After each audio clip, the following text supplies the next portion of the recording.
Telugu cinema ఇండస్ట్రీలో దర్శకుడిగా తనకంటూ ప్రత్యేక గుర్తింపును సంపాదించుకున్న డైరెక్టర్ రాజమౌళి.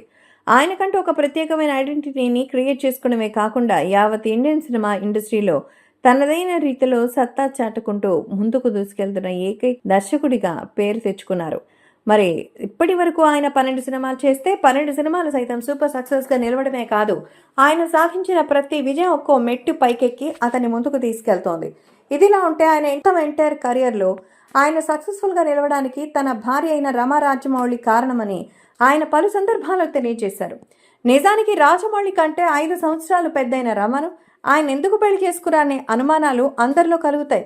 కానీ రాజమౌళి మాత్రం వాళ్ళిద్దరి అభిప్రాయాలు కలవడం వల్లే ఆమెను పెళ్లి చేసుకున్నానని, తన విజయానికి మూల కారణం తన భార్య అని చెప్తారు. ఏదేమైనా కూడా రాజమౌళి లాంటి స్టార్ డైరెక్టర్ ఈ రేంజ్లో ఉన్నాను అంటే దానికి తన వైఫ్ కూడా చాలా వరకు హెల్ప్ చేసిందనే చెప్పాలి.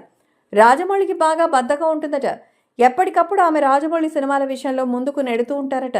అందువల్లే రాజమౌళి చాలా ఫాస్ట్గా తన పని తాను చేసుకోగలుగుతున్నారని గుర్తు చేసుకుంటూ ఉంటాడు. ఓ రకంగా ఆయన సక్సెస్లో ఆమె చాలా కీలక పాత్ర వహిస్తుందనే చెప్పాలి. ఏ రోజు కూడా రాజమౌళి తనకి సొంత కొడుకు లేడని బాధపడలేదు.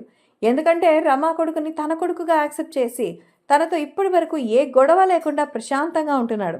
అంటే నిజంగా రాజమౌళి గ్రేట్ అనే చెప్పాలి. ప్రస్తుతం ఆయన వరల్డ్ సినిమా డైరెక్టర్గా చేయడం ఒకటే తన లక్ష్యంగా పెట్టుకుని ముందుకు సాగుతున్నట్టుగా తెలుస్తోంది. ఇక దానికోసం ఆయన అహర్నిశలు కష్టపడి దేన్నైనా సరే కష్టపడి దాన్ని సాధించుకోవాలనుకుంటున్నాడు. ఇక ఏదేమైనా యావత్ ఇండియన్ సినిమాగా ఇండస్ట్రీలో రాజమౌళి లాంటి ఒక గొప్ప దర్శకుడు లేరు అని చెప్పడంలో ఎంత మాత్రం అతిశయోక్తి లేదు.